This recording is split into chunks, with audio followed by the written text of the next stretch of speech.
Anne, how are you? I'm good. How are you? Uh, I'm okay. I'm home and relatively stress-free right now. It's been a very, very busy, hectic week. I was in Los Angeles and Kathleen had stuff to do in LA. I had stuff to do in LA. Tizzy went with us to LA. A lot of stuff going on, and I was happy to get back. Kath stayed down there for a wedding, but I came home, so I had all the bags and packing Tizzy and the whole thing. I had to go through the metal detector at LAX like 5 times holding Tizzy. Oh my. So everybody in the airport kind of met Tizzy. They didn't meet her, but they certainly became aware of her because I was having to take my belt off and take my shoes off and all that. And I'm a TSA pre, and still like I was wearing these shoes that had metal in the tips of them, and it was like not a good idea. So can't wear those when I take Tizzy anymore because she didn't know what the hell was going on. Like, Oh, poor thing. but she's very chill. She's good travel. Anyway, how about Yeah. you? Everything okay? Yeah, things are pretty good. It had Juneteenth off, so a work friend of mine went to the Legion of Honor because he'd never been there. So, and I have a membership. So that was very cool, and it was really great to go out to a museum with somebody else. Because at this point in Yeah, my life, I usually just go by myself, and it's so much more fun to go with somebody else. So that was a really nice way to spend my day off, and I wound up on the bus ride home, like talking to a couple tourists from Florida, and we had a really nice chat. So that was cool. that's cool. That's great. Yeah. I very much like talking to strangers. That's one of my favorite things. It's like that's why I like taking lifts and taxis and stuff all the time because I like talking to the people and seeing what's what. And I had a Lyft driver who was uh, owned a huge restaurant in LA a few years, before COVID. Owned a 3,000 square foot restaurant in LA, and now he's driving for Lyft. Yeah. But he wasn't really complaining. But he was thinking about how to get back into the restaurant business without all the overhead and all that. So it's kind of interesting. We had a very nice conversation. And Um, just really quick before I forget, so I'm trying to remember to introduce us. So oh, you're for the people on YouTube, because I know the people that watch us on obviously on Facebook know who we are, but we're picking up more of a YouTube audience. So so I thought that would be good to start doing. So I had someone comment that. And I do listen to the comments, I swear. So I'm Ann Hawkins. I'm the Director of Communications for the Film Noir Foundation. And do you want to introduce yourself? yeah, I'm Eddie Muller. I'm the guy who created that foundation and author. It's so funny. I don't know how to do this stuff really. Yeah. I mean, I'm a writer. I There ha- you and I go. and I and I happen to host Noir Alley on TCM, Yeah. and I There you restore films through the Film Noir Foundation and do the Noir City Film Festivals. That's me. Yeah, and that's a good thing to remind everybody in case if you like the show. And we don't do YouTube memberships, we don't do stuff like that. But if you really like the show, you can just go over to filmnoirfoundation.org and go to contribute page and you can give us money. Whatever amount you want is fine. Which you would normally spend every month on a membership at another channel. You can do it that way. And that way we get all the money and YouTube doesn't. So that's good. Well, and I want to make it clear to people that when they give us that money, it's really going to the Film Noir Foundation. It's like we're not doing this what we do right here as a profit making thing. Yes. The money goes to the foundation. And I have something exciting. I'm going to start with this right now because this just happened like within the hour. I got and I don't normally do this, but I'm going to do it partially. I got an email from my buddy Fernando Martin Pena in Buenos Aires, and he was telling me that he's found another film, and he's traveling to Uruguay to buy the only existing copy of this film. And he says, I think this could be a really good project for the Film Noir Foundation.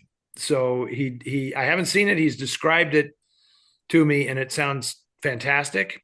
It's photographed by the same cinematographer who photographed the Los Tallos Amargos, the bitter stems, and and it stars the woman Olga Zubri, who is the star of El Vampiro Negro, and another big Latin American star that I won't name because then people are going to run to IMDb and figure out what the film is, right? Yeah. So, and Yeah.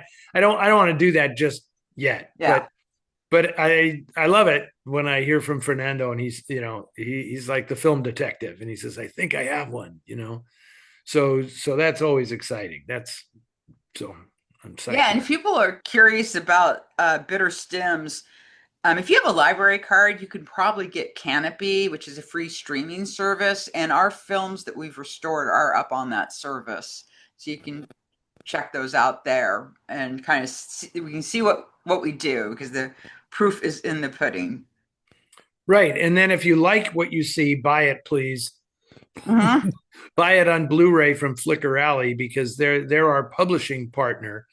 So we restore these films, a lot of them in collaboration with the UCLA Film and Television Archive and Roundabout Entertainment, which is the digital house. UCLA is the film side of it, and yeah, and you know, Flickr Alley deserves to make money.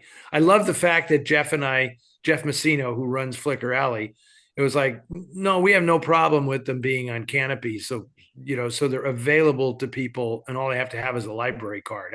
I'm a big believer in that. Um,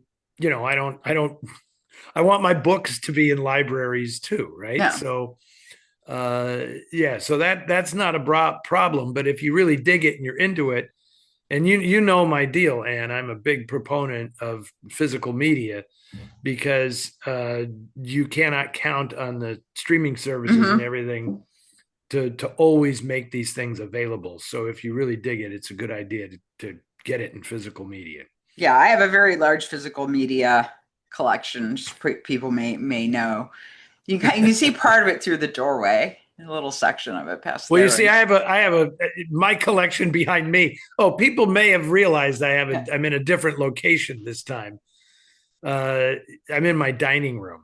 This is probably why it sounds different and it looks different. And right now everybody's saying, "What is that behind him? Is that like?" I'm not talking about all the liquor bottles and the barware and everything, but I'm gonna maybe I won't move and people can just try to guess what movie that is, what poster that is on the wall behind me. You can kind of see the guy and he's very recognizable movie star. So I'm not going to move until the end of the show. And then I'll reveal the poster behind me. I'll probably now have to pick up Tizzy or something. Yeah. I mean, that's the reason I'm down here in the dining room tonight is because I'm here alone in the house with Tizzy. And if I had gone upstairs where I normally do this, she would start crying, and then I'd have to come down and pick her. So she's right over here. I can see her, and she may make an appearance before we're done. Who knows? She just had her dinner, and now she's on the nod over in her little cat bed. So I think we'll be safe, but I wouldn't be surprised if we get interrupted. Yes, the post-dinner nap is very important. Oh God, yeah. She has an appetite. She eats like a horse. That's Okay, good. I'm gonna have to be careful because I got the when I do this, those are my living room windows that you see Yeah. reflecting in these glasses. So I'm gonna keep my head down. Keep your head down. Keep your head down. All Okay. right, let's go. Let's get into this. Let's do it. And this is Joel from Moline, Illinois. For Mother's Day, I got my wife Sue a copy of The Dark City Dames, and she's Good enjoying job. it. I was wondering what are your primary sources of information contained in your book? And then on the cat front, do you take Emily, my cat, for walks on a leash? Both our cats have loved to go for walks on a leash. Wow, Joel, that's something. Um, We don't call them walks, we call them drags. Take her out for a drag. yes, Uh, no. Emily wouldn't enjoy being on a leash. Two, she's all white, so they sunburn. So I'd have to get her like a little kitty parasol. And also, three, I live in the Tenderloin, and it's yeah, entirely possible that someone would try to eat her or she would step on a needle. Yeah, we don't need that. And as people probably know, Tizzy doesn't I'm just speaking for my cat now. Tizzy doesn't really walk so well anymore, which is why she's a good traveler with us because she can't get away. No. And so I actually got her. I'm not going to mess around with this. We actually got her wheels. Yeah. Doesn't work. No. It does not work because it only works for dogs because dogs have shoulders. And so Well, you put the harness on them and the wheels are in the back, but it's all about hooking onto the shoulders so that when they move forward, the wheels go for. Cats do not really have shoulders, right? So they just slither right out of it. You put yeah. them in the harness and they're like, what the hell is this? And they just like, she falls over and she just wriggles right out of it. And it was like, okay, that was $129.99 that I'm not getting back. I'm taking it to we have a thrift store here in my town that is called Thrifty Kitty. Yeah. And it's like everything goes to cat adoption and all this kind of stuff. So they're going to be getting some pet wheels this weekend because I'm not going to torture her by, strapping her into that contraption anymore. It'll be great Anyway, because someone that needs it will get it cheap. So that's always a cool yeah, thing about doing. That's a great thing about donating your stuff is that someone will be really excited to find this. oh yeah, absolutely. Saddest thing that I know in the world is going into like one of those thrift stores and seeing all of the VHS tapes. It's like walls and walls of VHS tapes. And it's like, who the hell is going to come in here and buy these, right? There's probably like 3 people left in my town with a VCR, It's really weird. Some of the younger people, not young, probably like in their 30s, which is young to me now. They collect horror on VHS, which I think is really weird, but it's like a thing now. I know. I mean, I'm to each his own. Yeah. I think that's absolutely fabulous. And anyway, to get back to Joel's question, Yes. I take it that Joel's wife read the book, but Joel did not, because if Joel had read the book, he would know that my primary sources of information are the women. They're the women that the profiles are about, because that was the whole deal. They were all alive. And that was a prerequisite for being in the book, was to actually be alive. The new version of the book has 10 additional profiles, and some of those women were alive, and I did speak with them directly, like Rhonda Fleming and Marcia Hunt, but the other ones were not. But just research, and of course some of the stuff I learned from the other women telling me about their colleagues and things, but the additional profiles are not nearly as in depth as the 6 main ones. So I didn't have to do the same level of research. So like everything the stuff about Joan Bennett is common knowledge about Joan Bennett, but it's just the way I put the profile together, and the things I choose to focus on are what I think distinguish it. But the information is not exclusive or anything, which it sort of is on the longer profiles. Yeah. Jane Greer never did an interview that in depth with anybody. So anyway, that's it. From the horse's mouth is the answer to your question, Joel. I hate to refer to these women as horses, but it came directly from them. Okay. Lisa in Chapel Hill, North Carolina. Lisa, I wonder if Lisa knows Michael Cronenberg, because he lives in Chapel Hill, North Carolina. And Lisa says, based on what you've seen so far, do you have any thoughts on the benefits and cautions related to the use of artificial intelligence in film noir restoration? Good question, Lisa. And of course, it's just AI in film restoration, because it's not specific to film noir. It's the same for everybody. And this is a good question, because there's so much stuff flying around about the dangers of AI and all that. And I mean, I have a little history with this, because in the course of working with the Film Noir Foundation, which goes back to 2005, when AI was just kind of starting to be developed. And I remember meeting a fellow in Athens, Georgia at Robert Osborne's film festival who was talking about that he was working on software that would enable you to do film restoration very efficiently. And I sort of lost track of this fellow, and I have a suspicion that he sold the idea to another software company because those applications do exist now. And what he was talking about was just cleaning films, is what he was talking about. Or when the films get damaged and there's cracks and burns and dust specks and all that, that you could have a program that would go in and decipher the image and then clean up the stuff that wasn't supposed to be there. Just like After Effects in Photoshop or any of those applications, which is very, very useful. I'll tell you another quick story.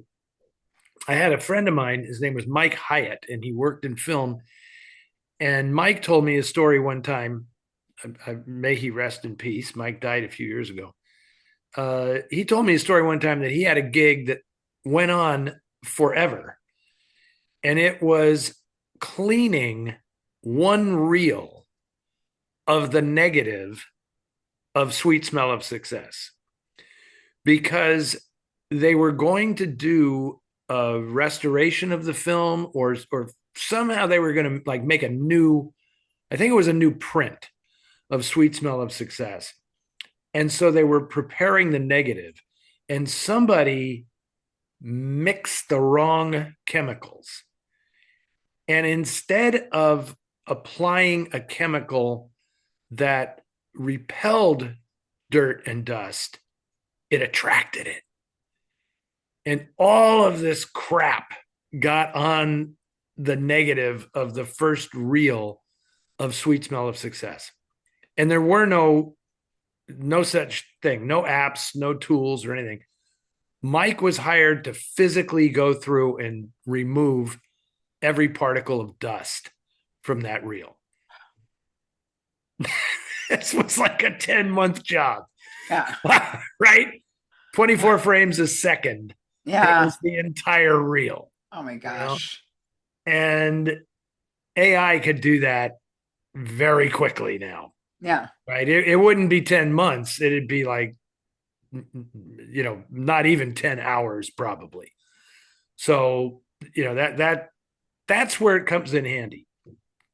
AI does not think.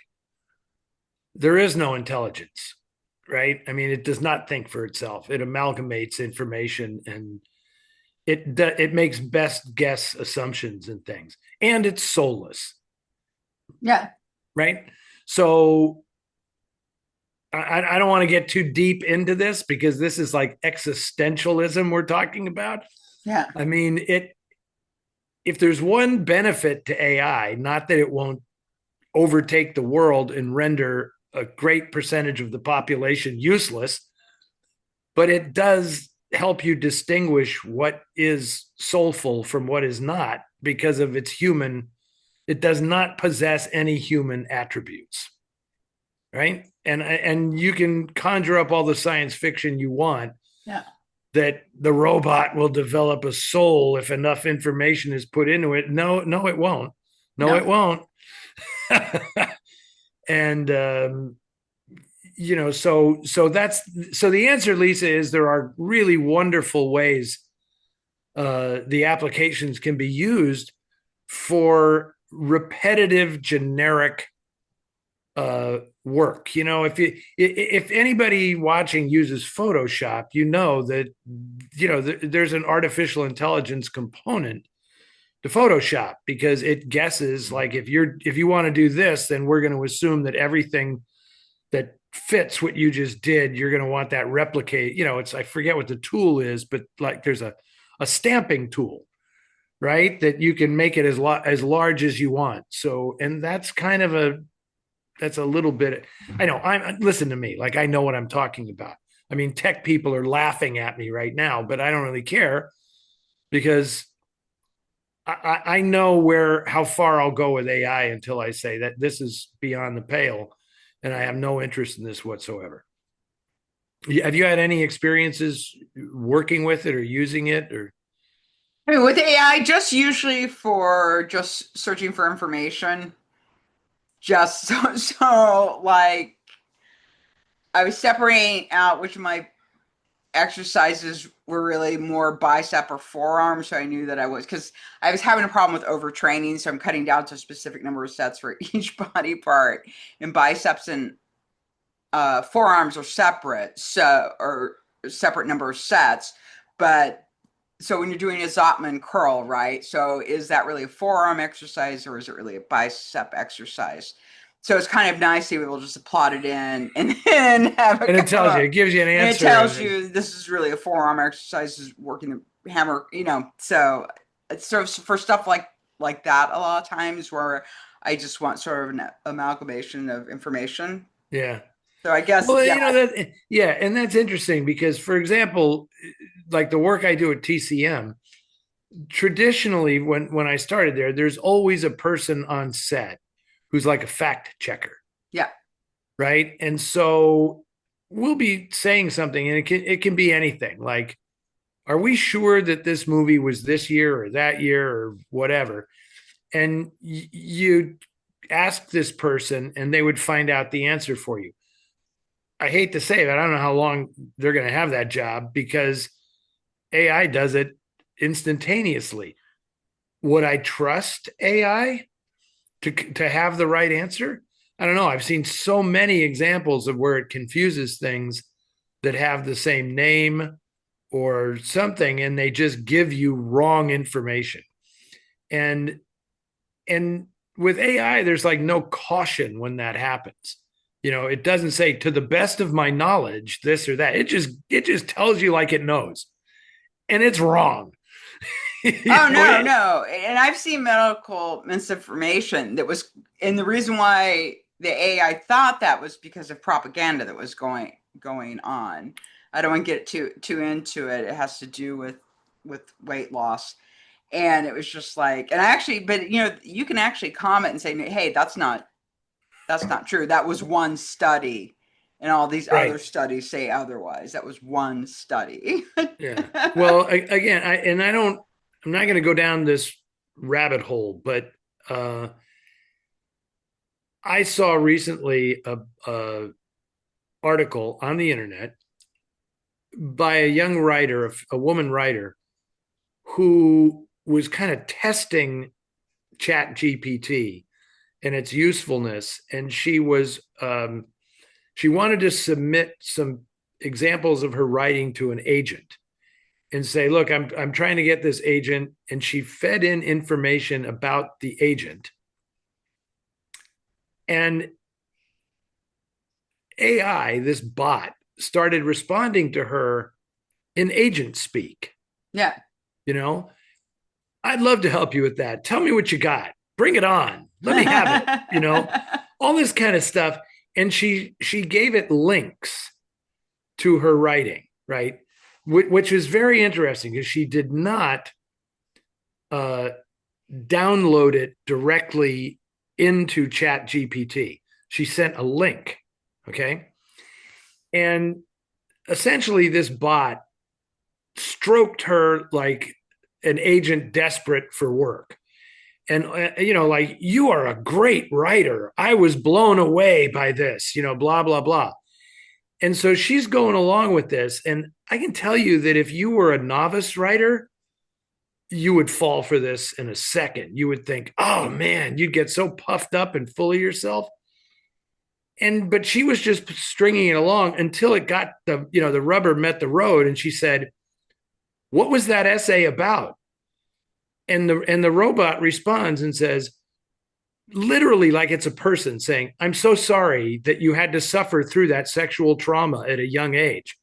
And she goes, the essay was about opioid addiction. It was not about sexual trauma. But get this, Anne, it apologizes. It apologized to her. It made 3 or 4 mistakes. And by the end of this whole experience, the bot was groveling, like, forgive me. You deserve better than this. And I said, this is great. This bot devised by tech bros sounds exactly like a 20-year-old tech bro apologizing to his girlfriend for lying to her because, you know what, hon, I didn't actually read your essay, which it basically admitted. Yeah. I mean, by the 5th or 8th time she had said this, the bot was saying, you caught me. I didn't actually read it. I was just giving my best guess, blah, blah. It was horrifying. You know, and it left just like a bad movie. It's like, I hope you'll give me another chance. Come back, please come back. Horrifying. Oh my God. And of course, you know, to us, that's just like the worst thing I could possibly imagine. And to the tech guys, it's like, yeah, well, so what? We just haven't perfected it yet. Yeah. So there you go. You don't know who to believe. You don't know who to trust. And that to me is the worst thing about all of this, because there is no, again, it's the human element. You as a human being, you decide who you trust. If you're just dealing with, I was going to say shit on the internet. So, I guess I just did. If you're dealing with shit on the internet, don't be a fool. I mean, you cannot trust anything. But then again, what am I saying, right? I grew up a journalist. You double check, triple check, quadruple check your facts. Nobody does this anymore. This is just basic stuff that we knew forever and ever. But now, like, all bets are off. So, and I was talking to it. See what you started, Lisa, in Chapel Hill with this question. I was talking to a teacher the other day and I said, how in the hell can you do this? How will you survive AI? How will you know? And I was amazed because they're not stupid. Yeah. You know, she said, I know exactly, you know, because she knows the mental capacities of the students, and she'll look at a paper and then she'll just figure out what was the question that they asked to get it to write this essay. And then she asks ChatGPT the same question, and up comes this guy's essay, right? Just writes it for her. So, you know, she knows. Yeah. Anyway, we're in a strange place, Anne. We're in a strange place. Yeah. Okay, let's move away from that on before my head starts to hurt. Okay, so this is from our friend Andrew. As the czar of noir, you certainly already know the question about when film noir began and what was the first film noir movie has been debated. And that has been generally agreed that either Double Indemnity or The Maltese Falcon was the first noir movie. I've never heard Double Indemnity.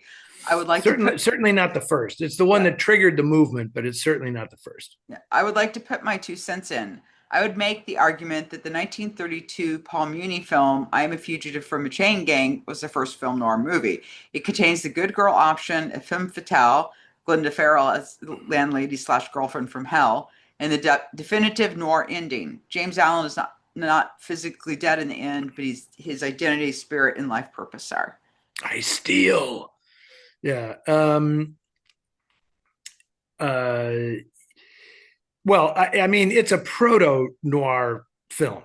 I mean, it certainly feels like film noir. It's you know, a man, a desperate man who commits a crime and is punished, and he goes on the run. All of that. So yeah, it definitely fits the template. There was no movement, of course, at the time. So if you're looking for precedents or antecedents to film noir, I Am a Fugitive from a Chain Gang is one of the was one of the absolute best.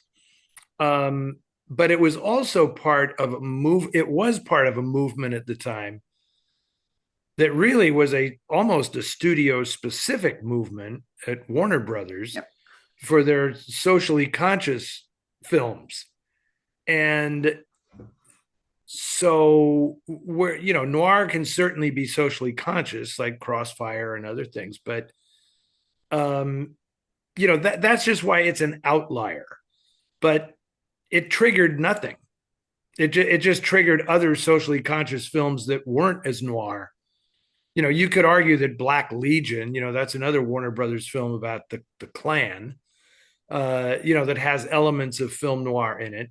But these didn't start a movement. It didn't ignite a movement. So they are outliers. You could say the same thing for those early von Sternberg films like Underworld and Thunderbolt and Docks of New York. Those all have noir elements to them, but that was von Sternberg just doing his thing, and nobody jumped on that and said, we got to do these, So when I talk about the first film noir, you're calling it that because all of a sudden there was this wave of films that they all kind of fit that template. So the Maltese Double Indemnity is a much more noir film than the Maltese Falcon. Yeah. But the Maltese Falcon preceded it by 4 years, three or 4 years, and it's really Bogart that makes that film. It's Hammett and Bogart that make that film noir more than John Huston or anything else, because he didn't really direct it. If Robert Siodmak had made the Maltese Falcon, nobody would be arguing about its noir bona fides, Yeah. because he would have done it in such a way that it was unmistakably noir. So anyway, yeah, Andrew, I'm with you all the way, except I it's the kind of thing that I don't think requires the history books to be rewritten. And I've certainly seen a number of books, the Encyclopedia of Film Noir, the Alan Silver, Jim Orsini book, and Spencer Selby's Dark City book. They cite I was a fugitive, or I am a fugitive from a chain gang, as a proto noir, which it is in my estimation. Okay, this is from Martin, our friend Martin. I'm curious if you've ever seen either of these Glenn Ford movies, Ransom, 1956, and Rage, 1966. Both sound like noir movies by their description. And how do you explain the fact that Glenn Ford was such a huge actor in his day? I don't understand the Glenn Ford thing either. Because he was good. I don't understand, but I know that's not the question. The question is, why was he such a big star? Right. He doesn't seem he was to a good have, actor. And he was well. We'll get to that. Ransom is kind of an interesting movie because it almost fits into the mid-50s home invasion thing, because while there isn't a home invasion, it's like a domestic, affluent, middle-class family is visited by, horrible criminals, a criminal element from outside that ruins the family. And in this case, I can't remember what Glenn Ford does in that movie, but he's well enough off that he has a butler played by Juano Hernandez, which would have come down for Juano Hernandez, right? Who of course is good in it, as is Donna Reed, who plays his wife. But it doesn't really feel very noir to me. It's like a thriller, and the debate, the thing in that movie is whether or not to pay the ransom, right? And I think it's Robert Keith plays the cop who doesn't want him to pay the ransom because then that's going to inspire more kidnappings. So there's a moral quandary there, but the moral quandary is not in the protagonist. Well, it is in the protagonist because he's debating, and I'm not going to give any spoilers here as to what he does because it's actually kind of clever. And anyway, it doesn't feel like noir to me. It's one of those transitional films where it feels like a suburban thriller movie, like something like Cause for Alarm, with Loretta Young. That in some ways that feels more like a noir to me than Ransom, which feels like a thriller, not really a film noir. But it's interesting that movie was made. It was a TV show first, which I think is really interesting. I can't remember what the show was called, but I know that it was written by Richard Maybaum, who was a really prominent writer producer in Hollywood, who went on to script the James Bond movies, like most of the James Bond movies, and he did it with another writer named Cyril Hume, and they loved it, and I think I read somewhere that they actually thought the TV show was better than the movie because I think they padded because it was a less than 60-minute thing on TV, and they padded it out to make it a feature. And it's good, but I don't think it's noir. Now, Rage I have not seen. Have you seen this No, movie? I wasn't familiar. I mean, I read about it just briefly since we were doing this. It's like the one with the rabid dog in Mexico and Stella Stevens is driving him somewhere. That's all I know about it because I just read the description when we got the question.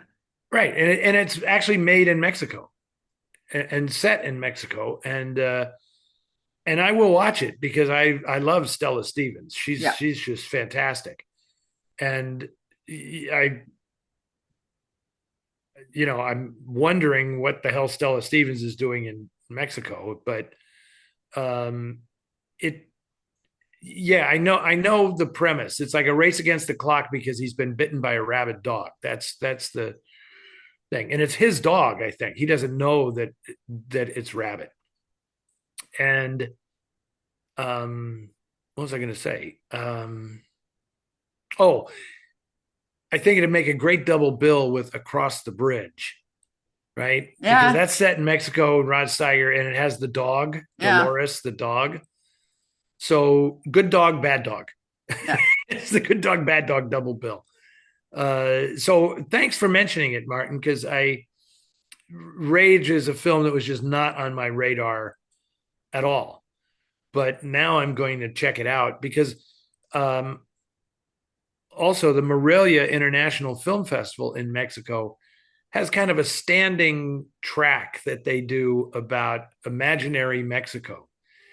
And they love to show, every year they show 3 or 4 films made from elsewhere in the world that are set in Mexico and how the rest of the world sees Mexico.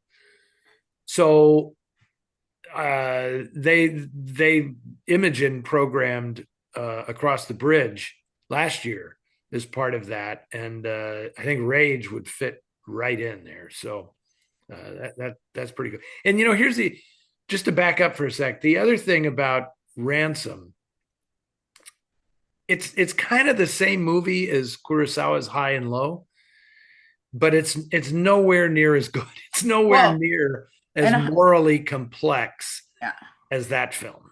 Yeah. You were going to say? Oh, High and Low is based on the King's Ransom by Ed McBain. By Ed McBain, right. Yeah. And so who knows? Maybe Ed McBain saw Ransom or something, or saw that television show and did his own more complex take on it. And of course, Spike Lee just did a version of High and Low with Denzel Washington that will be coming out very soon. Huh?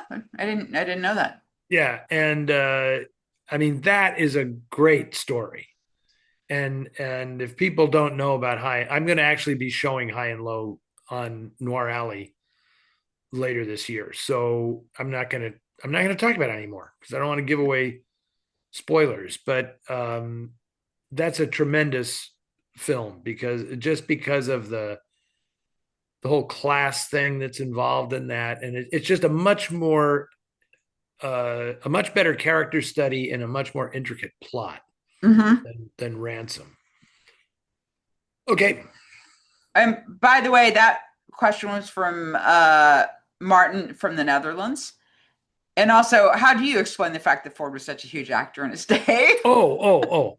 Let's get back to that. I'll get back to that because he was at Columbia Pictures, and he spent the vast majority of his career at Columbia Pictures, and studios liked actors who were really versatile. And because they made so many genre pictures, it was like, we want a guy who's good in a crime film, who's good in a Western. I mean, Glenn Ford couldn't do a musical or anything like that. Later on, he could do a little comedy. In the 60s, he did more comedy stuff. Uh, but Glenn Ford was really good in Westerns. It's like people talk about, Robert Ryan being a noir favorite. Well, Robert Ryan made as many Westerns as he made as noir films, and he was great in all of those. So the same thing was true with Glenn Ford, 310 to Yuma and a lot of other stuff that he did. Uh, so he was valuable. He was very valuable to the studio. And he was supposed to be the everyman. He was like the angry everyman.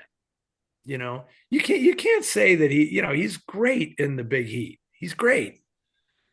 And I'm saying this as somebody who has come around to Glenn Ford. Yeah, I mean, the thing about Glenn Ford was I was really shocked when I saw 310 to Yuma. That's what changed my mind about Glenn Ford. One, he was really sexy in it, which is weird because I've never found him attractive before, but he's really sexy in that film. But also, it was just such a different role for him, and that made me appreciate him more because he was just so different in it from his other stuff.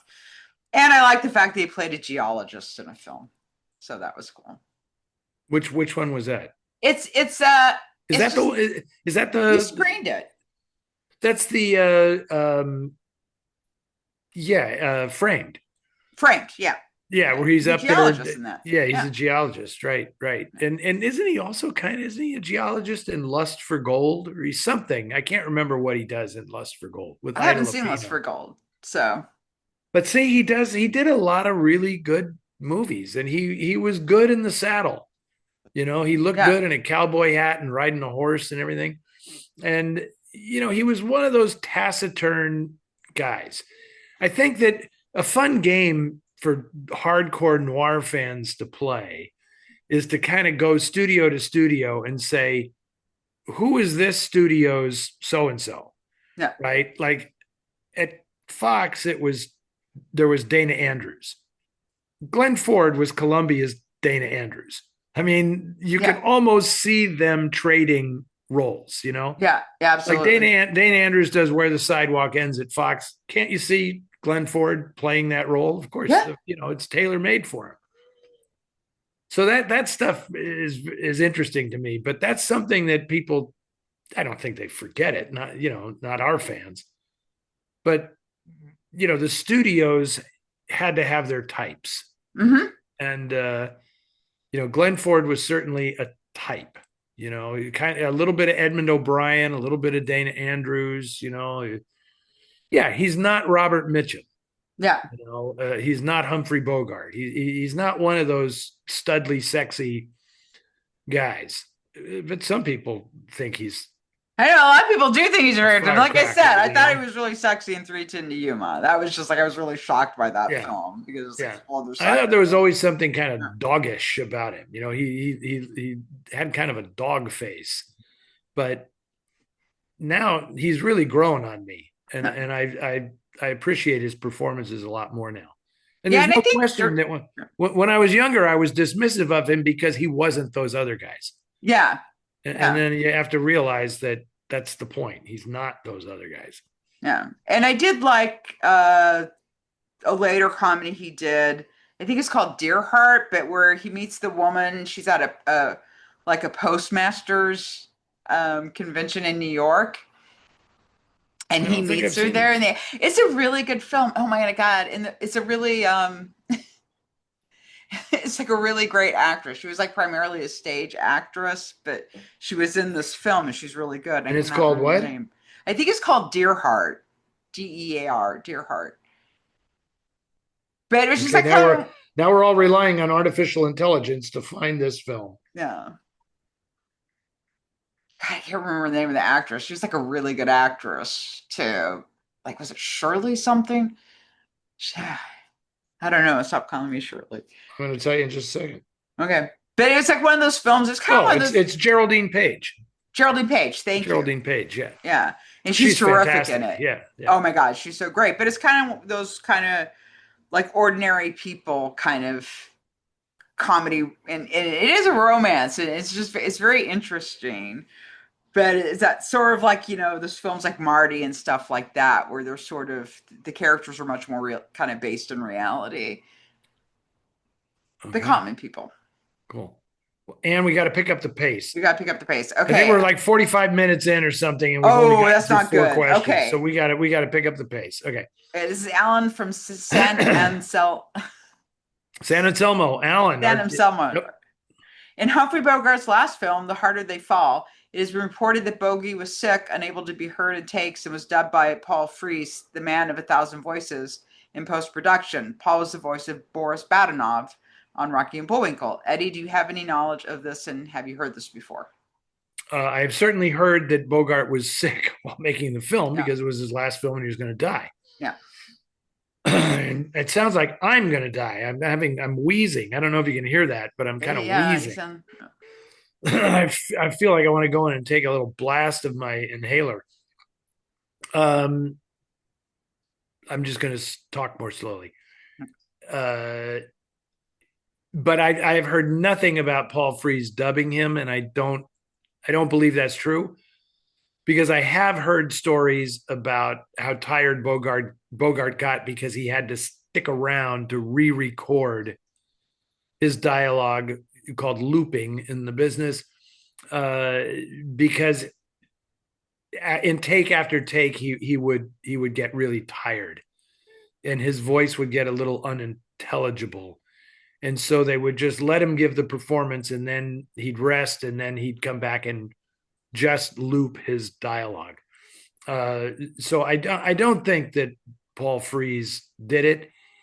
And if Paul Frees did do it, it wouldn't have been because Bogart couldn't do it.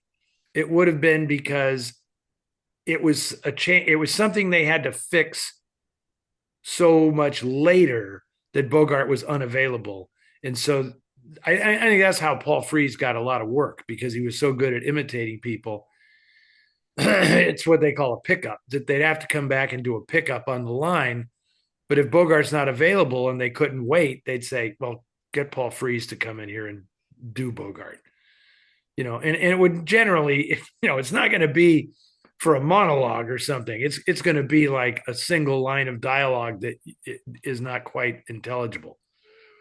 So that's what I think about that. Okay, this is Ken from Oklahoma says, I was wondering if Eddie or Ann have any favorite voices in film noir.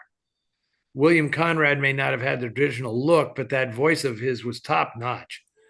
Are there any great voices that you have as favorites, particularly if you feel they are not as well known? Well, yeah, I mean, one thing that came to my mind is because I don't think people think about her voice, but Barbara Stanwyck. Barbara Stanwyck is a terrific voice actress. Yes. And I think it's kind of the cool thing, if people get into old time radio, is you hear different movie stars coming in guesting, and that's when you realize which ones really use their voice as part of their acting. Something just broke in the other room in my house. I'm not sure what it was. And given that no one is here but me and Tizzy, and I can see Tizzy, it's slightly alarming, but it might be a good excuse for me to go in and get my inhaler. But I'm going to answer this question first. Okay. I mean, it's all of them. Quite honestly, it's all of them. I mean, I'll just... Yeah. I mean, one of your all-time faves is Dan Duryea. Yeah, Dan Duryea had a totally distinctive voice, unlike anybody else. Yeah, absolutely. And I know I've said this before, but younger people, well, they're not young anymore.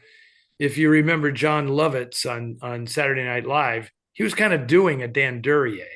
That was his whole career was based on sort of imitating Dan Duryea and thinking that no one would know that's what he was doing, right? Yeah. But all of the actors had such distinctive voices, and they don't anymore. Yeah. And there's a very obvious reason for that, is because all the people who were in the movies had been theater actors or radio Yeah. actors, where the voice was everything. It was your instrument. Yeah. You had to know how to use your voice in every possible way. Somebody like Ted DeCorsia, he had a huge career on radio, doing all kinds of different voices and dialects. And we need a Swedish guy, and now we need a guy from Australia, and Ted DeCorsia could do them all. Yeah. But then he got into films, and once you saw his face, he never got to do the voices in film because he looked like a hoodlum, Yeah. and so whatever hoodlums look like. And that's the thing. And then once TV became so ubiquitous and everything was in close up, the way you looked was way more important than the way you sounded. And now I don't know that you could distinguish an actor by his voice. If there's anybody working today who has a very, very distinctive voice, I mean, it would really be an interesting thing to like record like 10 actors and actresses, current actors and actresses, and play just a clip of dialogue and say, who is that? Yeah. And I'll bet you people will get one or two of them. If you do the same thing for 10 or 12 actresses from the classic era, you'll get them all. Yeah. I mean, people who know will Yeah. recognize them, you Yeah. know? I mean, and that goes all the way down to like Esther Howard and Thelma Ritter and, people like that. The voices were just so distinctive. But today, not so much, Yeah. I don't know that if you played me a clip of Tom Cruise, not like a big scene from the movie, but just a calm dialogue scene with Tom Cruise, I don't know that I could tell you that was Tom Cruise. Yeah. I have no idea what he sounds like. Yeah, I think because the people I think it was like Russell Crowe has a very distinctive voice. Like his voice I could recognize, and not just his accent, but his actual voice. He has a very distinctive voice, so I think that that is one. And then I remember when I saw the movie The Shadow with Alec Baldwin. When I saw that, I didn't really realize how distinctive and great his voice was until I watched The Shadow. Because obviously you're seeing it where you don't physically see him. So it's his voice. I was like, God damn, how did I never notice Alec Baldwin has like this really great voice? Yeah, well, I will always know Alec Baldwin's voice because of his one scene in Glengarry Glen Ross. Yeah. That is just so magnificent, and yeah, that is pretty great. Yeah, Okay, I'd say Bob Odenkirk. But Bob Odenkirk, he definitely. but he came from comedy and stage work too. So, but Bob Odenkirk's a voice that I'd be able That's to a good one. recognize. I mean, he definitely does have a very distinctive voice. And he does a lot with his voice. A lot with his voice when he acts. Yeah. Okay, that was a good question. Okay. That's a great question. Where are we now? We are on 7. Ron from Jupiter, Florida. Okay. I just watched Follow Me Quietly and noticed, excuse me, in the credits, a name that seems to be attached to just about every picture I see from the 40s and 50s. C for Constantin Bakaleinikoff. Thank you. Bakaleinikoff. Bakaleinikoff. For that picture, he is musical director. According to IMDb, he has an astounding 353 credits in music department, and many of the 353 are film noir. How is he regarded in the history of cinema, especially in the history of film noir? Is there anyone with more of an impact musically, at least quantitatively, in the genre? Well, that's interesting. First off, Ron, that does not mean that Konstantin Bakaleinikoff scored 353 movies. It means he much of that and much of the noir films were because he ran the music department at RKO.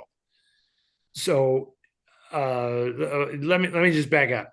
The Bakaleinikoffs were a family from Russia. Konstantin, I think Vladimir and Mikhail. and they were all musicians, and they all, I believe, worked in Hollywood at some point. And in the late 20s, before the advent of sound films, he was the conductor of the LA Symphony. Uh, and then when sound pictures came in, I think they got him to score DeMille's first sound film. And he started writing, and I think all the brothers were at different studios. I know that in the 30s, Constantin was at Paramount, and I'm not sure. One of the brothers was at Columbia, and I'm not in, and somebody was at MGM. I can't get them straight. And eventually, Constantin became the head of the music department at RKO. Not coincidentally, during the rise of film noir. So he was responsible for choosing the composers, and he conducted a lot of the scores himself with the orchestra. Didn't mean he wrote the score, because at RKO, Roy Webb wrote a lot of the scores. And I would certainly not think that. So that's the thing. Like, some of the more notable scores at RKO, they were written by Roy Webb and conducted by Bakaleinikoff. I don't know of ones that he wrote himself. Like Out of the Past, that's a Roy Webb score by and large, but I'm sure that Bakaleinikoff conducted it with the orchestra, which was a huge thing. That was part of the reason the studio system kind of crumbled, because every studio had an orchestra. Right. And there was famously in the 50s, there was a strike where that kind of rocked the industry, because the musicians were no longer available, and they were actually they were having the scores recorded in Europe because the musicians here were on strike. But that's his story. I mean, and I would say that in terms of film noir, Miklos Rozsa is certainly more emblematic of film noir scores than Bakaleinikoff is. I'm not going to rate these guys. It's a silly thing to do. But, Alfred Newman scored a ton of stuff at Fox, and, they're Franz Waxman, of course, at Paramount largely, but elsewhere as well. So, anyway, that's the Constantin Bakaleinikoff thing. And that's why you will not see a movie from the 40s at RKO that does not have his name on it. And if you're seeing Bakaleinikoff, as Ron says here, it seemed to be attached to every picture from the 40s and 50s. It's probably because sometimes you're seeing his brothers' names, right? Yeah. So it's like M. Bakaleinikoff and V. Bakaleinikoff. So they're not all one guy. And that's his story. Okay. This is Mike. I don't know where Mike is from, but Mike is a longtime Noir City Festival attendee in Los Angeles. One of my favorite early Noir Fest screenings was To the Ends of the Earth, 1948, starring Dick Powell. Now I just want to look and see if there's a Bakaleinikoff that was involved in the music for that. I've been waiting in vain for this title to appear on an official home video, DVD, or Blu-ray, but I've seen nothing. I'm curious as to why, because I've seen good prints both in the Noir Fest and on cable over the years. Any chance this will be released at some point on home video? Hopefully with a commentary from you or Alan. Well, it won't be from me, because I don't do audio commentaries anymore. But that's a Columbia picture, To the Ends of the Earth. And stupidly, I thought it was an RKO picture, and I saw this question just before we went, and I sent an email to my friend George Feltenstein, who runs the library at Warner Brothers. And just as I was about to send this email, I realized, wait a second, that's not actually because Warner Brothers owns the RKO library, and I said that's not an RKO film. That's a Columbia movie. So Columbia doesn't. I don't know that they do that much. That's no longer Columbia, of course. It's Sony, Yeah. and I don't think they do that much putting out Blu-rays anymore. So we'll see. It might be one that they'd have to license to a Kino or an Arrow or something like that in order to get that out. And it is a pretty good movie. Robert Stevenson directed it. It's very much in the spirit of T-Men, only it's international. It's like chasing drug smugglers around in the Pacific Rim and stuff. So it is pretty good. But it is like the missing Dick Powell crime thriller from that period. Yeah. So that's a good one, Mike. It'd be nice to see that come out in a decent Blu-ray, but at this point, I have no inside information on that. Okay, you go. Okay, this is from David from Carmel Valley. I've heard, let me try again. I've heard the practice of movie going in the old days was to just head into a movie already in progress. You would then stay until you realized that this is where you came in and then left. It doesn't seem that cinema goers of old gave much concern to spoilers. Granted, a genre picture probably doesn't have much to spoil, but it begs the question, why do contemporary audiences seem so overly concerned with spoilers? I myself have not had a film ruined by anyone discussing its content. Perhaps if you're seeing something like a whodunit or The Sixth Sense, a film with real twists, but that wouldn't apply to most films of television released. Besides, trailers are the epitome of spoilers, in my opinion. Trailers now suck. That was me. No. I get you. I agree. I could care less about spoilers, which puts the onus on me to speak abstractly about the film I just saw. Is this just an internet thing? Why didn't Joe, movie watcher of the old, care about such things? Boy, there is a lot to unpack in this. Yes, this question, David. Yes. I think the question in all of that is, why are moviegoers today so different from moviegoers in the mid 20th century? Yeah. That's kind of what I'm hearing in the middle of this. Because the thing about spoilers is interesting, because one of the things that's funny is he said, granted, a genre picture probably doesn't have much to spoil. That's a surprising comment, because what distinguishes a genre picture from anything else is plot. Yeah. I mean, this may come as a surprise to some people. The only thing that makes a genre thing is that it has a plot, right? Like if you're talking about genre fiction versus literary fiction, all that means is literary fiction doesn't actually have to have a plot. Yeah. If you're reading genre fiction, you are reading it because it has a plot. Yeah. Right. This happens, and this happens, and here's the twist. And then, that's why people read mystery fiction. Yeah. So the spoilers are, you don't want spoilers if you're reading it for the plot or watching it for the plot. Right. But the difference between moviegoers back then and moviegoers now, okay, brace yourself, because this is going to be kind of a involved answer. People used to go to the movies because of the theaters, not necessarily because of the movies. And the secret of the movie business is it was based on the theaters for decades. They were the palaces, right? There was no TV. There was not. It's like you went out to go to a movie palace to watch a movie. So you wanted to go to that theater, and you weren't going to wait around to go in. When you showed up, it was time for the show to start, right?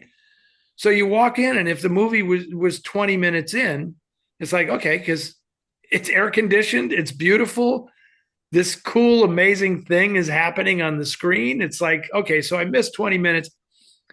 People weren't stupid. They'd pick it up and they'd watch it.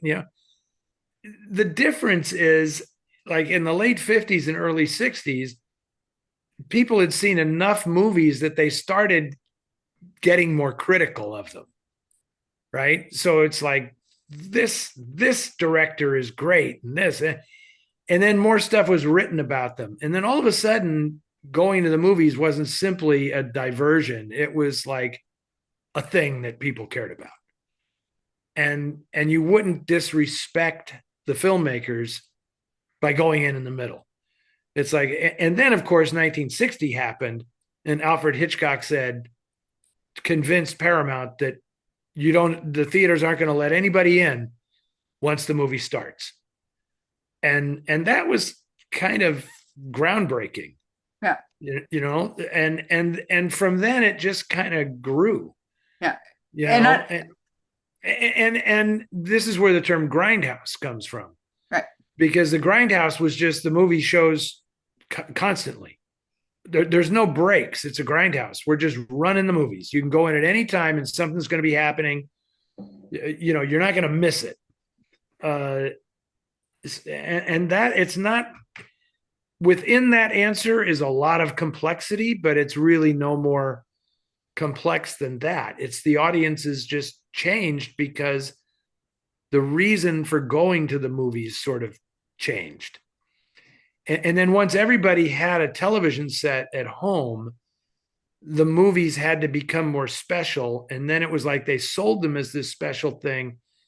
And then you were playing on their terms at that point. Like, wow, this is going to, and then movies got bigger and grander. And it was like, they weren't all 90 minutes anymore. Right. Then there were 2-hour spectacles and then big pictures. And it was like, what time does it start? And it's like, wow, it's 2.5 hours long. I got to get there when it starts. Cause you're not going to watch a movie for 2 hours and then stay to watch the 30 minutes that you missed. Right. So, whereas a 90-minute movie, if you go in 15 minutes late, hey, you stick around and catch the beginning that you missed. That's my story, and I'm sticking to it. I think, but what's funny, Ann, is now that whole thing about it. It seems like the audiences didn't care or they weren't that attentive back in mid 20th century. Yeah. Well, we're there again, right? Only now it's because everybody has their devices. And so their attention span is shortened and they're distracted. And it wasn't that people had short attention spans, and it wasn't because they weren't good viewers. Yeah. People understood movies back then. Yeah. It wasn't like they were like the magic trick was the theater. Yeah. The movie wasn't as much the magic trick. Now it's like the theater is just a box that you sit in. Yeah. And the movie is like, look at the definition, look at the Dolby surround sound and all of this stuff to try to distinguish it from what you can get at home. But of course people are bringing their phones in, and you saw Scorsese's thing, right? No, I didn't. There was this thing recently where he was saying, I do not go to the movies anymore, and I will not. And he was just complaining about contemporary audiences don't respect the films anymore. And I'm now anticipating that the Facebook feed is just filling up right now with people saying, yeah, that's right, I stopped going to the movies and blah, blah, blah. Which is really a pain in the ass because, how are you going to convince people to keep making, theatrical movies if everybody says essentially the people don't deserve them, which is exactly what Scorsese said. And, my answer to that is simply, well, they don't do that at my film shows. They don't do that at Noir City. Nobody takes their phone. Well, some first timers do, and the audience lets them know where that phone belongs. Yeah. So yeah, and I have to admit, like, I go to the Metreon all the time, but I always go to like the 4:30 show, and sometimes you'll get somebody with a cell phone, but not that often. But maybe that's partly because I see horror films, and people, like, if you're going to a horror film, it's like you want to be scared, and you can't really do that if you're not paying attention. I don't know, maybe horror fans are actually more respectful of that time because they tend not to be on their phones, which I've had at other ones. Yeah, You know? I think you're right. And talking about Scorsese, I remember going to see The Aviator in a theater, and the entire row in front of me were young girls on their phone, Yeah. and they wouldn't stop. And I had to get up and leave Yeah. because it was just so freaking aggravating. I got up and left and got my money back and came back at a different time. Yeah. Unbelievable. And I did And want it was to, a whole row. If it was one girl, I would have said, right. come on, Yeah. grow up, put your phone away. Yeah. But it was like, no, 12. Yeah. 12 of these girls, all of them on their phone all the time. Yeah. Ay, ay, ay.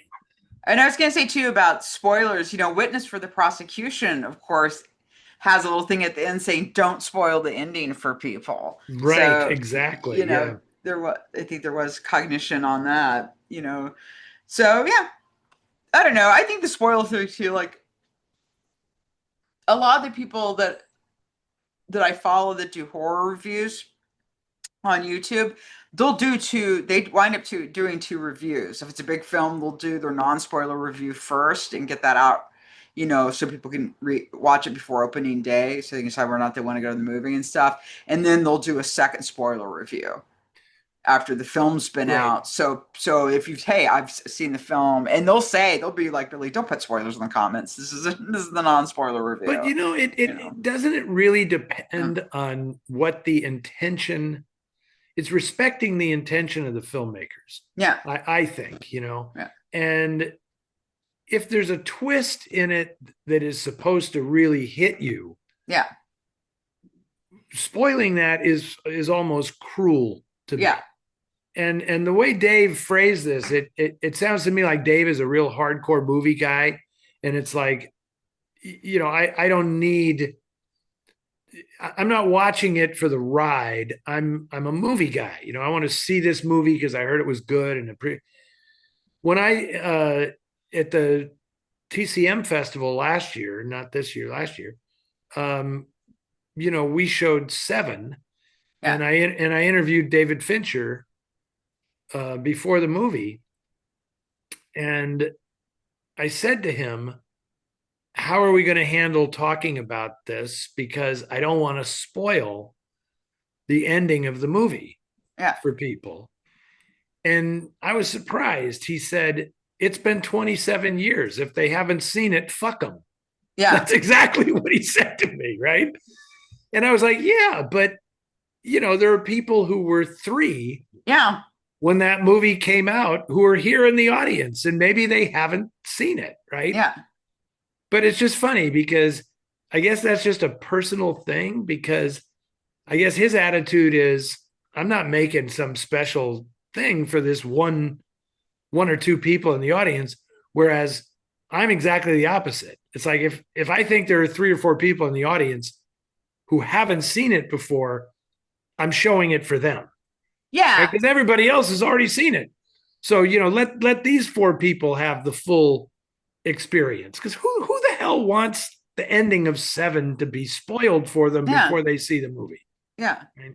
Yeah, and I think it's anything like with a mystery, or like it was so funny because Kenneth Branagh has been doing the Poirot movies, which are not great, and the last one was based on Halloween Party very loosely. He didn't even call it Halloween Party. It was something in Venice is what he called it. And it was so funny though, because as it went along, I thought, oh, this is great, because since he's not really following the story that way, I'll be surprised at the end. Like I won't know who the killer is or what the motive is. This is going to be good for me, right? So I'm getting something out of this. Except he did the scene, and I realized he took the ending, the the murder motivation from a Miss Marple story. And in that one scene, he gave it away about a third of the way into the film. And because I was like, if you're gonna change it, don't change it to another Agatha Christie that I've read. I was so disappointed, because that was at least going to be something, right? It was okay. Well, great, change the story up, so I'll be all surprised at the end. He did change the story. The motivations from a Miss Marple novel. It's like, damn it. That's crazy. And Yeah. and also is, listen, take this from somebody who has written and plotted crime fiction. Yeah. I don't want people giving away the plot. And like when Dave says, the twists and turns don't really matter to me. People who write these things work very hard at those. Yeah. Right? It's hard work to figure out how to fool people in a movie and to just blithely give it away. Like I lose my mind when I read reviews by professional critics who give away twists and the plot and everything. And because their attitude is like the movie existed for one day. Like the day it opens and then people review it and it's like that was it. That was your one chance to not know what happens.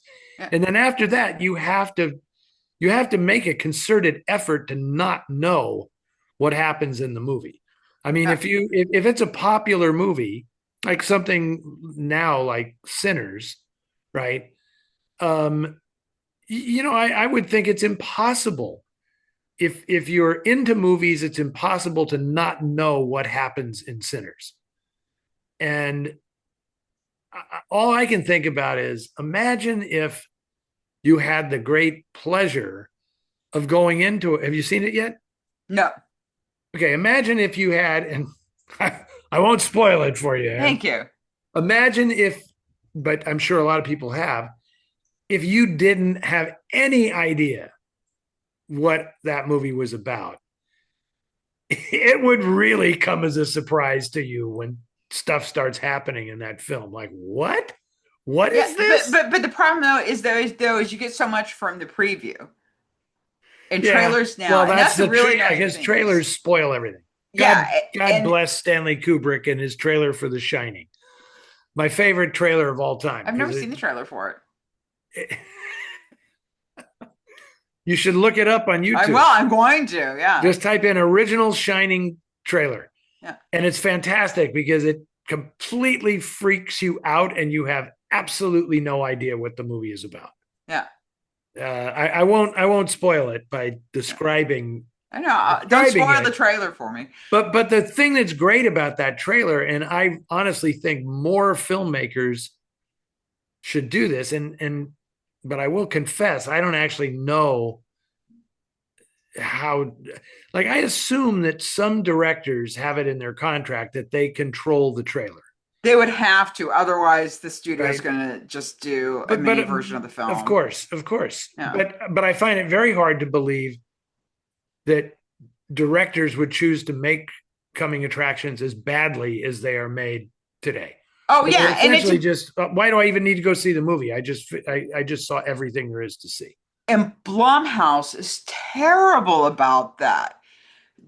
When they make the trailers for their horror movies, and it's like everyone that likes horror films complains about Blumhouse trailers because it's like, look, part of seeing a horror film is not knowing what's coming. Like you want to put enough in there so you're freaked out, but you give too much stuff away. And Blumhouse is terrible about that. And it's like, look, I can go see oh my gosh. And if I'm working out in the morning, and I run like YouTube videos when I work out and stuff. And if I'm in the middle of a set and, a preview comes up or something I want to see, it's like, God damn it. Yeah. And that's so bizarre to me because I hate any trailer that shows the death of a character in the trailer. Yeah. It's like, what are they thinking? Like you can take it up to the point where and this is what I don't understand. Like, who is the brain damaged person that decides showing somebody getting blown away in a trailer is more enticing than showing the confrontation and the finger tightening on the trigger and the look on the guy's face and then cutting away so you don't know what happens? You have to pay money to find out. Exactly. Right? I mean, that just seems so freaking logical to me. But you see this and it's like, what? I'm supposed to forget that guy gets blown away in the movie? Like how? Because our brains, the brains of moviegoers today, as crappy as some of them are, the brains of these people retain information like never before in human history. Yeah. So if you show somebody a shot of something, it's imprinted in their brain. So when that scene comes up in the movie, they're going to know what's going to happen. Yeah. It's automatic, right? Yeah. I mean, I don't even have to remember. I don't have to actively try to remember stuff I see in movies. I just do. So if I'm watching a trailer, it's like, I got that. I saw everything that just happened. When I'm watching the movie, instantly, oh, this is the hallway. The guy's going to walk into the hallway. Oh, and then the guy comes out and shoots him. I've seen it in the trailer. Yeah. God, if only we ran Hollywood, Ann. If only which I thought was so Hollywood. Brilliant. And Better Call Saul, because in a very Better Call, they'd have it like next on. And they did such a good job because you'd watch it, you'd have no idea what was going to happen. Yep. And everybody go on the Reddit thread and try to figure it out. No one ever got it. And those were always so brilliant because they basically gave nothing away. It was fantastic. I'm positive that Vince Gilligan, or a person very close to him, cut all those things. Because, it was definitely because they were ingenious for enticing you without ever giving away anything that was going to happen.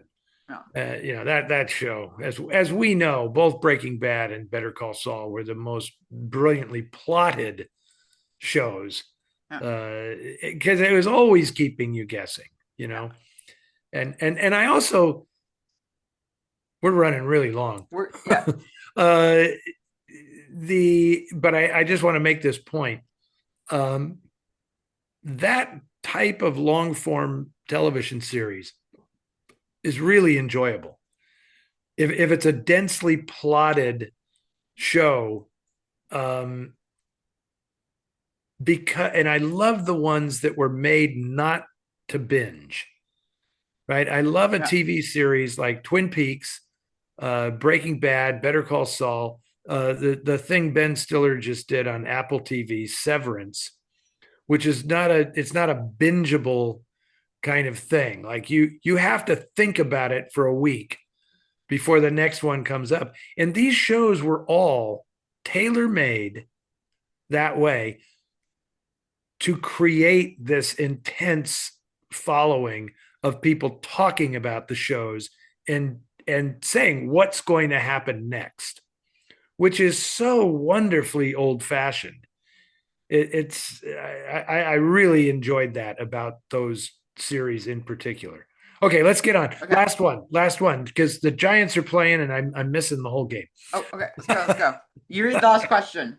Almost there. This is from Michael. Do we know where Michael? This isn't Post Falls, Idaho. No, it's not Post Falls, Michael. There was a Michael without a man without a country, a man without a state, a man without a city. All right.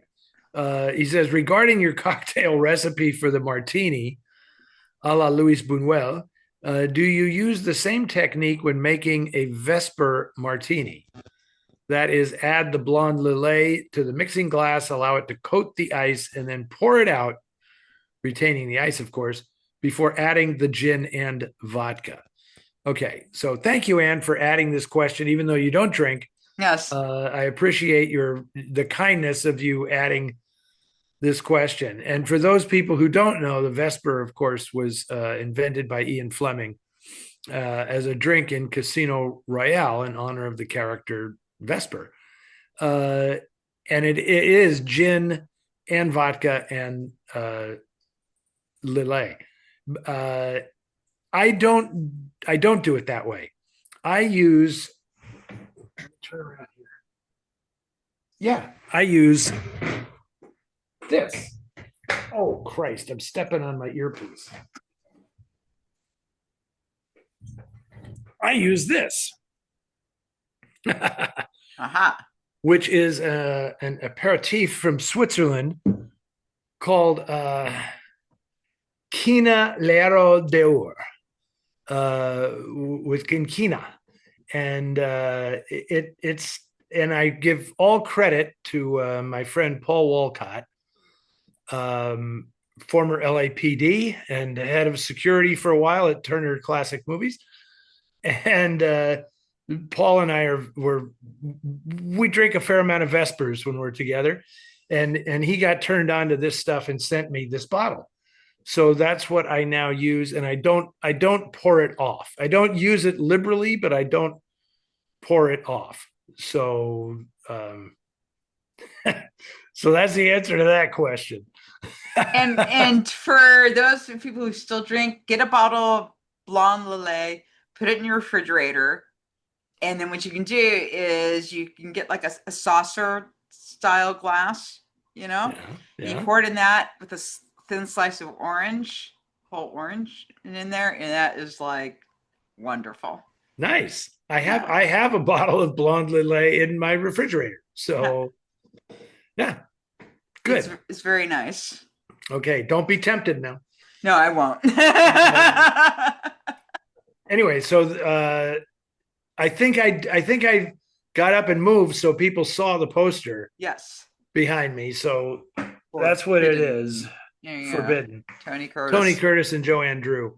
Really quick, yeah. since Tony Curtis. So I've been watching, there was a series of Agatha Christie TV movies in the 80s that were American productions. All of them shot in England, though. One was shot in Acapulco, but Tony Curtis was really fantastic in the one that he was in, which is Three-Act Tragedy.